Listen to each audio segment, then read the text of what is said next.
Hello guys, എല്ലാവരും സുഖമായിട്ടിരിക്കുന്നോ? അപ്പോൾ ഇതായിരുന്നു ഇത്തവണത്തെ നമ്മുടെ പള്ളിയിലെ പുൽക്കൂട് കേട്ടോ. ഇത്തവണ ഒത്തിരി ലൈറ്റ്സും അതേപോലെ ഇങ്ങനത്തെ പുതിയ പുതിയ കുറച്ച് ഐറ്റംസ് ഒക്കെ വന്നിട്ടുണ്ടായിരുന്നു കേട്ടോ. മാൻ മാത്രമല്ല, സൈഡിൽ ജിറാഫൊക്കെ ഉണ്ടേ. ഈ വീഡിയോയ്ക്കകത്ത് ഇതിന് എത്രമാത്രം ഭംഗിയുണ്ടെന്ന് എനിക്ക് അറിഞ്ഞൂടാ. നേരിട്ട് ഭയങ്കര ഭംഗിയാണ് കേട്ടോ. ഇത് കാണാൻ തന്നെ ഒരുപാട് ആളുകൾ അവിടെ വരുന്നുണ്ടായിരുന്നു. ഈ കാണുന്ന സ്നോമാനകത്താണ് നമ്മുടെ പുൽക്കൂട് കേട്ടോ. പിന്നെ സ്റ്റാറൊക്കെ കണ്ടില്ലേ? മാനൊക്കെ നിൽക്കുന്നിടത്ത് ഗ്രീൻ ലൈറ്റ്സ് ഇട്ടിട്ട് നല്ല ഭംഗിയുണ്ടായിരുന്നു കേട്ടോ. പിന്നെ ഈ കാണുന്നത് ഒരു സ്കൂളാണേ. നമ്മുടെ ഇവിടുന്ന് നടന്നു പോകാനുള്ള ദൂരമുള്ളൂ. ഇതൊരു സ്കൂളായിട്ട് നിങ്ങൾക്ക് തോന്നുന്നുണ്ടോ? അത്രമാത്രം അലങ്കാരപ്പണി ചെയ്തിട്ടുണ്ട് കേട്ടോ. അലങ്കാരം മാത്രമല്ല, ഒരു ഗുഹ നിർമ്മിച്ചിട്ട് അതിനകത്ത് ഇങ്ങനെ ഓരോ സ്റ്റോറീസ് പറഞ്ഞു പോകുന്നുണ്ട് കേട്ടോ. എനിക്കത് അതേപോലെ റെക്കോർഡ് ചെയ്യണമെന്നുണ്ടായിരുന്നു. പക്ഷേ ചുറ്റിനും ആളുകളും അവരുടെ ശബ്ദവും കാരണം ആ റെക്കോർഡ് അത്ര ക്ലിയർ ആവില്ലെന്ന് എനിക്ക് ഉറപ്പായിരുന്നു കേട്ടോ. അതുകൊണ്ട് ആ വോയിസ് എനിക്ക് നിങ്ങളെ കേൾപ്പിക്കാനായിട്ട് പറ്റില്ല.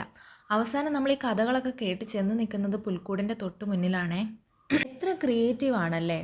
പിന്നെ പുറത്തേക്ക് ഇറങ്ങുമ്പോൾ നമ്മുടെ പാപ്പാനെയും റെയിൻഡിയറും ഒക്കെ ഉണ്ട് കേട്ടോ. അപ്പം നമുക്ക് അടുത്ത വീഡിയോയിൽ കാണാം. ബായ്.